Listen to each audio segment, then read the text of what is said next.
Moskörn igen. Här har vi då Öyvind Mikkelsen. Han är från Norge och kör en Oldenburger. Om ni undrar varför jag tjatar så är det för att musiken här, om den tar överhand, så tar de ner filmerna från YouTube och då har vi ju inga filmer här, så jag måste hålla låda här nu under tiden han kör på något vis, för de har diskoteket igång här, så spiken har sagt allt, han har berättat hela livshistorien för den här grabben. Så ska vi se då. Där zoomar vi ut lite.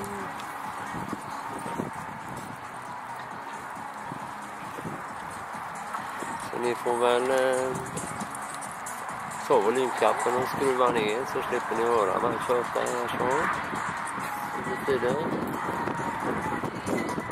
Ni är ändå titta på Öyvind som ni vill göra förmodligen. Vill ni ha diskotek så kan ni sätta på en bandspelare eller något hemma istället. Lite tur så kanske spiken har någonting så här. En stund. Om vi fortfarande har lite snabbt med detta elände.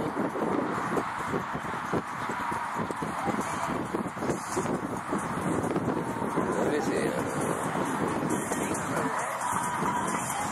Bort i hörnet, så ska vi zooma ut ordentligt. Mellantiden är 96,0. Ja, och den mellantiden lät ju bra faktiskt.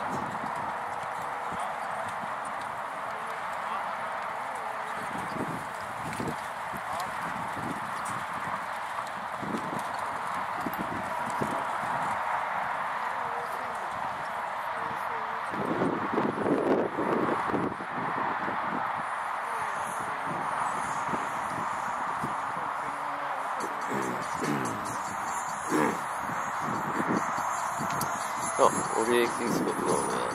Och man pratar då om vädret till exempel. Solen tittar fram lite. Tidigare idag så regnade det lite grann. Väldigt lite så här. Det var ju ändå blött i regnet som fanns.